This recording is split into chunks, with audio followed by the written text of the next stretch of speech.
Olá, tudo bem com vocês? Então, eu comentei no estudo do elemento água, né, a respeito das emoções dentro da visão da medicina tradicional chinesa, e aí eu decidi fazer esse vídeo para explicar aqui para vocês, como questão de conhecimento e também de curiosidade, né, como é que funciona essa visão da medicina chinesa. Bom, então, a primeira coisa é que os elementos da medicina chinesa são um pouco diferentes, mas aqui eu não quero gerar confusão na cabeça de vocês, tá? Então, é só uma questão de curiosidade. E aqui depois vocês podem olhar, dentro de cada elemento, tem aqui a referência de qual é o órgão. Existe um órgão e uma víscera para cada elemento, tá? Só como questão de curiosidade mesmo, mas o que eu quero mostrar para vocês está aqui, ó. É a relação das emoções com os órgãos do nosso corpo e com os tecidos do nosso corpo. Então, por exemplo, aqui, a alegria, ela tem sintonia vibratória com o coração.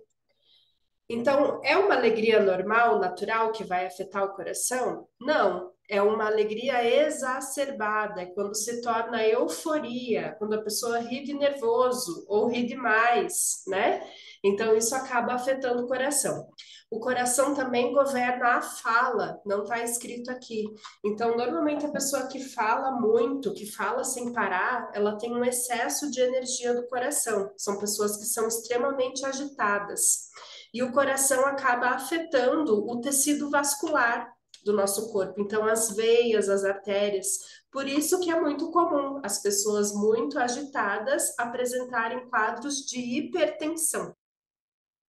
Então, dentro da medicina chinesa, é feita toda essa correlação entre os órgãos, os tecidos. Então, por exemplo, aqui ainda não está escrito, o coração se manifesta na língua, por exemplo, né, o beijo de língua que acelera o nosso coração. Então, existe toda uma ligação, uma correlação dentro da medicina chinesa.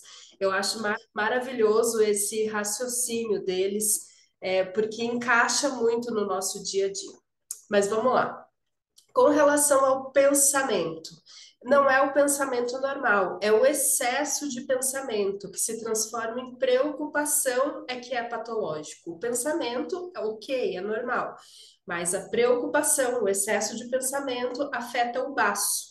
O baço, dentro da nossa medicina ocidental, ele é um órgão que quase não é comentado, mas dentro da medicina tradicional chinesa, ele é um dos órgãos mais importantes. Todos são, mas o baço é super importante. Por quê?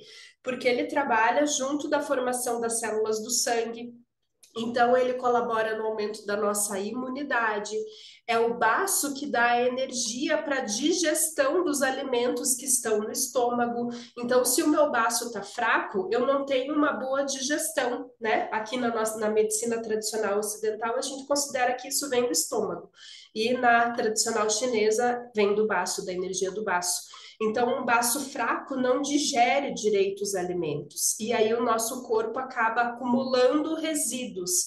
O resíduo que o baço deixa, com o baço fraco acumula, se chama umidade, que nada mais é do que gordura. Então, um baço fraco diminui o nosso metabolismo e a gente acumula gordura no nosso corpo. Então, os músculos ficam fracos e a gente acaba acumulando gordura no corpo. Então, a relação que a gente pode fazer aqui, preocupação engorda, tá? De fato. Então, para quem tem deficiência de baço, o excesso de pensamento, o excesso de preocupação, se não for equilibrado com atividade física, colocando aqui ação, atividade, vai acabar enfraquecendo a musculatura e vai acabar engordando, tá? O pulmão, eu comentei lá, já que o pulmão tem a associação com a tristeza, e o pulmão também se manifesta na pele e nos pelos. Mas da onde será que tiraram, né, toda essa correlação? Isso daqui é tudo por sintonia energética. Então vai se medir a frequência da tristeza, ela é parecida com a frequência do pulmão, que é parecida com a frequência da pele, dos pelos e por aí vai, tá? Então tudo tem a ver com ressonância de energia mesmo. E aí o excesso de tristeza ataca o pulmão. Então, quando a pessoa passa o tempo considerado natural da tristeza, né, e se transforma numa depressão ou num luto mais profundo, o pulmão da pessoa enfraquece e a pessoa pode desenvolver, por exemplo, pneumonia, né, e ter outras patologias associadas ao pulmão. A pele pode ficar mais sensível e aí vai desregulando todo o corpo, tá? Com relação ao medo, o medo tem sintonia com os rins e também os rins têm sintonia com os ossos. Então veja só que interessante. O que que o medo provoca no nosso corpo? O medo normalmente nos paralisa, nos impede de agir. Passado um tempo, se esse medo não for resolvido, vai atacar os seus rins, a pessoa fica com os rins fracos, pode ter problema renal mesmo. Mas também vai atacar os ossos. E os ossos, se eles não se mexem, eles realmente paralisam a pessoa. Então, para você ver como tudo tem ligação, né? Então, um excesso de medo vai paralisar a pessoa, vai paralisar os ossos da pessoa e também vai dar problema renal, tá certo? E a raiva? A raiva ela tem ligação com o fígado, tá? E também com o tendão, tecidos moles que envolvem a articulação. Então, se a gente for observar, essa raiva, ela tem uma característica parecida com o estresse. Então, vamos falar de estresse, que eu acho que muitas pessoas acabam tendo esse tipo de sentimento. O estresse ataca o fígado. E aí, o que que as pessoas estressadas normalmente têm? Problemas nos tendões. Então, acaba tendo torcicolo, dor nas costas, dor nas articulações, porque o tendão daquela articulação está prejudicado devido ao estresse, à raiva que é sentida pelo fígado, tá? Então, eu deixo aqui esse conteúdo no sentido de trazer essa informação como conhecimento, como curiosidade, e para vocês saberem que nessa vida tudo tem a ver com tudo, nada acontece por acaso, tá?